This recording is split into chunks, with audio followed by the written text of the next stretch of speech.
Hi, I'm Sana. I am a spiritual mentor for ambitious women, helping them slow down, tap into their feminine energy, and align their mind, body, and soul so that they can thrive in love and life. So a few things that I want to talk about today are how did I learn manifestation and how did I implement it in my life? How do me and my partner manifest together? So first things first, you probably know and have heard about 1,000,001 manifestation strategies. So I hope that this episode can help you debunk a few things that you've seen on social media and let you know the truth behind manifestation. So for me, I come from obviously a immigrant household. I truly believe that some of us are here to break generational curses first, activate our generational gifts.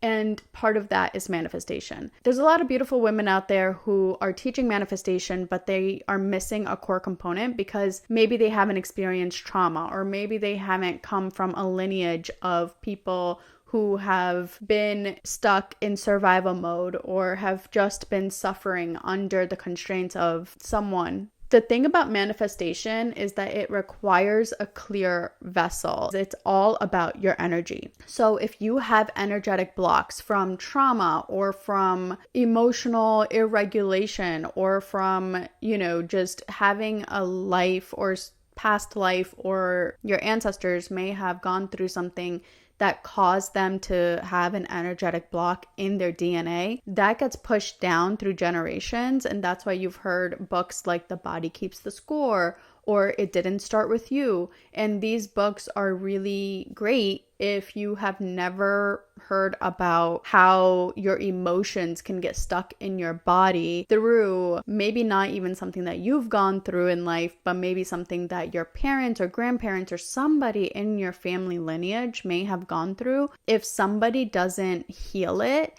it's going to get passed down through generations. So for instance, like I was saying, I come from an immigrant background. So my grandparents had to go through the colonialism that happened in Pakistan, in India, in Bangladesh, right? So during that time, they were really forced to figure out just how to survive. They were not the people who were able to feel what they were going through at the time. So my parents didn't have the information needed in order to know that this is something that they have to go through. They also were just surviving, right? They immigrated from Pakistan to America, and all they were doing was trying to figure out how to make it and survive in this country. I am the first generation in my lineage who has the privilege to heal. And I say privilege to heal, and I really do mean that, because I do believe that if you have time and space and energy to feel your feelings, that's a huge privilege.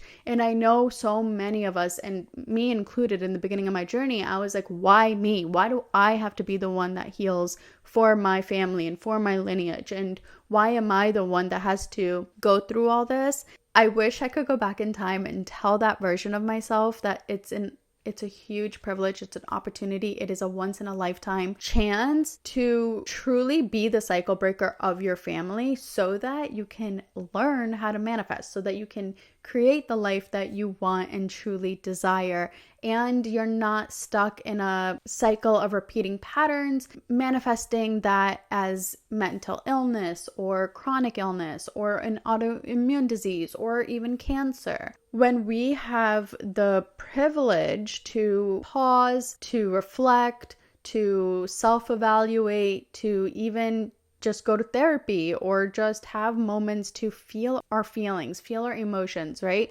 That is a huge blessing, and that is what sparks that shift in your lineage so that you can break generational curses and be rewarded with generational wealth. So when you are the one to break these cycles and really find who you are and what you're here to do in this world, the universe loves that, and you're able to become a master manifestor and truly learn how to manifest what you want, not only for yourself, but for the world around you. So you're able to manifest things for your relationship, for your family, for your community, for your country, for the world. Now let's get into like how to actually do it, how to actually manifest. So the way it works for me is I love journaling. I love writing. I think words for me are the most powerful way to manifest. Some people visualize. I don't really have a lot of luck with the visualization of it all. For me, I like to write, and I really connect with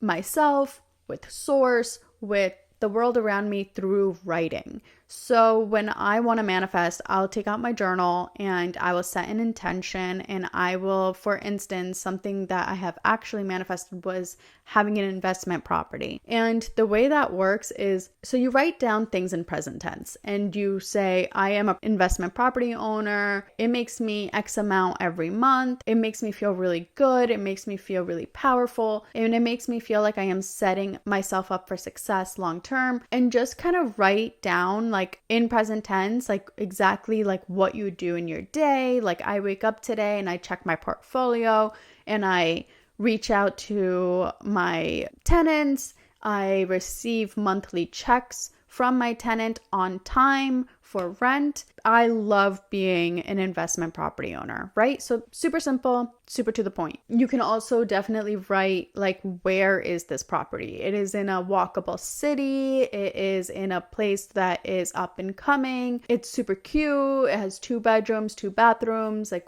whatever you want. The more detailed you can get when you're writing this down, the better. Once you have it written down, what I like to do is not think about it at all. I literally just live my life as if I already have it. It's already there. It's not something I'm constantly thinking about. It's not something that I'm constantly worried, when is it going to come? Is it here yet? What do I have to do in order to call that in? I just live my life. I say, whatever I wrote down, it's already existing in a dimension that is happening right now. All I have to do is live my life aligning to that frequency. So the way that works is, now that you've set the intention and you've let it go, you surrender to living your life however the universe wants you to live it. And what happens then is that the universe is going to bring in experiences into your life that is going to test if you are truly ready for this manifestation to come in. And then the universe is going to give you situations in order to see if you can actually hold this manifestation. So this is where the expansion happens in your nervous system. So say that I wrote that I want to be an investment property owner. The universe is going to test my patience. Am I really capable of being a landlord? Am I really capable of being responsible to take care of things? Maybe something in my current house will break down. And am I going to sit there and complain, or am I going to step into that role of being a landlord and being responsible and taking care of the things that are happening in my external reality? So this is why they say, be careful what you wish for, because you just might get it. This is where that comes in, because when you want to reach a new level of who you are and what you want and what you have, the universe is going to send you tests to see how ready are you. You may feel so worthy of having the things that you want, but being worthy is honestly the easier part. It's not easy. Like obviously, if you have insecurities and confidence issues and self-esteem issues, feeling worthy is a whole thing of its own. Maybe you get tested through your relationships, like maybe your partner starts to need more from you, and it's an opportunity for you to step into that role of, oh, am I going to complain that, I'm being demanded, or like someone's demanding more from me? Or am I going to realize that, oh, when I become a landlord and have tenants, they're going to demand things from me. So maybe this is the universe making sure that I have the capacity to have people that are going to demand things from me, and I'm not going to fall back into victim consciousness. The worthy part is there between your relationships, but then the action is the how ready are you for this to come in. So when you combine the two and say, your relationships start to ruffle up some feathers and you're able to navigate that with somewhat ease, you're not like breaking down. And on the opposite end of that, the masculine energy. So one is the feminine energy with your relationships. The other is a masculine energy. So every single thing that you desire has a masculine and feminine component to it, and you have to expand in a balanced way to fit both of these energies into your nervous system so that you can call in what you're calling in. So another instance is I was manifesting living in 80-degree weather.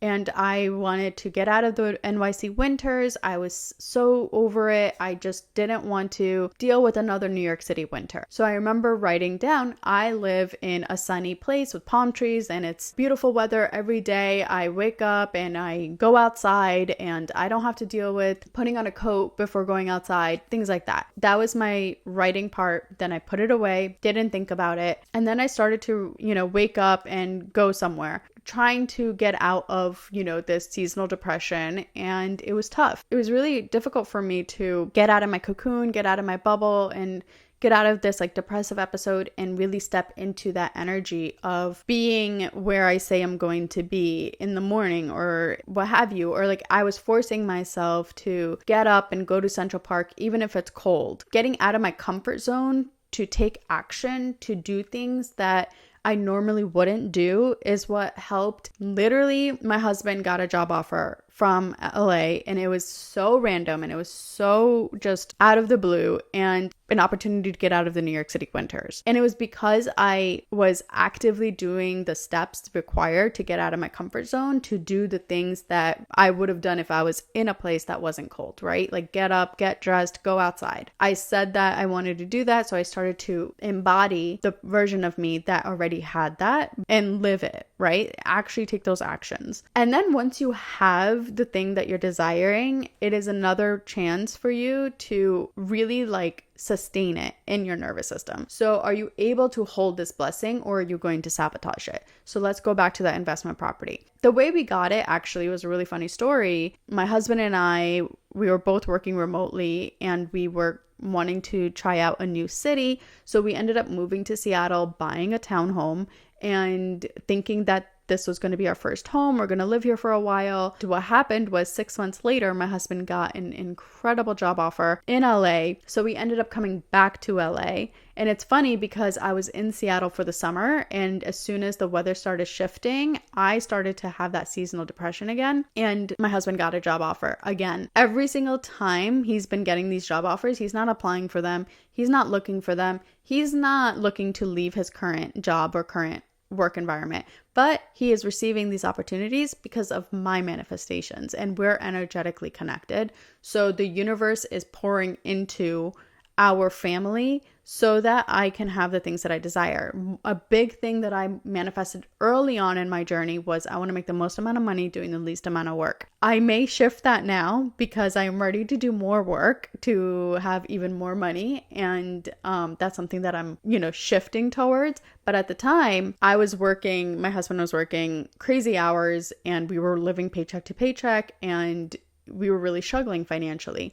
Since then, what happened was we ended up moving into our own apartments and going on a journey of growth and evolution and expansion and growing deeper into love. So the more that we were going through the blocks that were in between our connection, the more the universe was blessing him with opportunities and money that he literally doubled his income each time he moved to another job. The more that we healed our love, the more he was blessed with the money that was needed to give me the lifestyle that I wanted, because I wished for the most amount of money doing the least amount of work. When I did that, he was the one that was receiving the money and the opportunities, and I was being able to not pay bills and not have to worry about where the money is coming from and literally tap more into my creativity and my joy and my bliss. That also on its own was a whole thing that I had to sustain. Once I had it, I had to expand into that version of me who felt comfortable receiving from my man, and he had to get comfortable receiving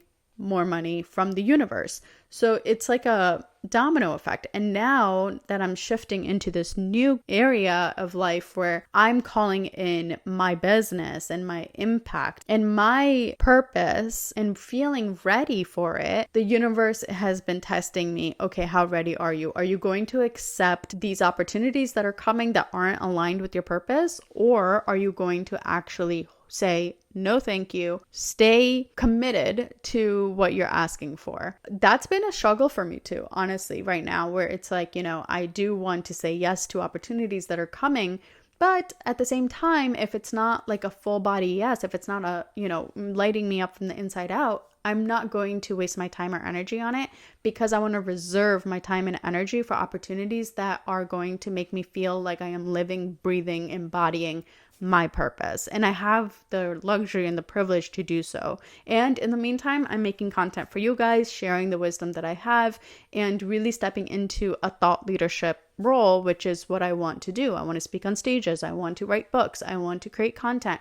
I want to create a community of people who are on the journey of breaking generational curses and learning how to manifest and hold generational wealth. So that's literally what I'm doing. I'm saying no to anything that's not aligned with that and saying yes to the things that are aligned with that, even if they may not be paying, like free speaking gigs or free workshops that I'm hosting in other people's communities, just so that I can get the practice and the exposure and feel like I'm ready, so that when the opportunity comes, I'm not only feeling worthy of it because I've been practicing and working on this, but also I am ready to hold it and sustain it and lead with it. So that's how manifestation works in a nutshell. One, you have to set the intention and literally let it go. And then you have to surrender into whatever life is presenting to you in your external reality. And then you have to make sure that you're not stepping into that victim consciousness, staying in the frequency of gratitude and joy and bliss, regardless of what you're going through, knowing that the challenges are prepping you to step into this new version of you who is actually going to be living, breathing, and embodying the person that actually has the blessings that you want. And then once you have it, make sure that you are staying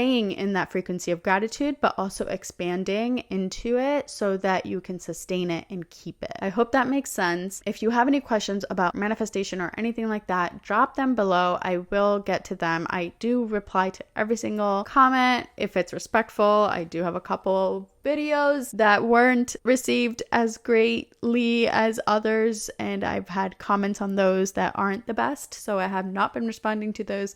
But other than that, for the most part, I do reply to every single comment. So if you have a specific question on manifestation, or if you are really struggling with it, not knowing what to do, drop your comments below and I would love to help you guys out. It is my mission, it is my purpose to help you guys step into your most authentically, genuinely blissful timeline. And I want this for everybody. Like, there's an abundance of opportunity and an abundance of love and joy in this world. And the more you let go of that matrix programming, your subconscious limitations, your generational curses, all those feelings and emotions that are stuck in your body, the more you allow it to come up, the easier it is for you to let it go, and you can truly release it once and for all and step into a version of you that feels lighter and freer and just more abundant, because you're doing the work and the universe loves that. Like, our souls came here to clear our karma, step into our dharma, and live abundantly. So don't think that you're not worthy. You are so worthy. Don't think that it's selfish to want more, because the more you have, the more you have to give to others too. Like, I have so much now, and I do truly feel so blessed that I get to give free content like this to you guys, free resources whenever I'm feeling the need and the call to give. And I also have my business.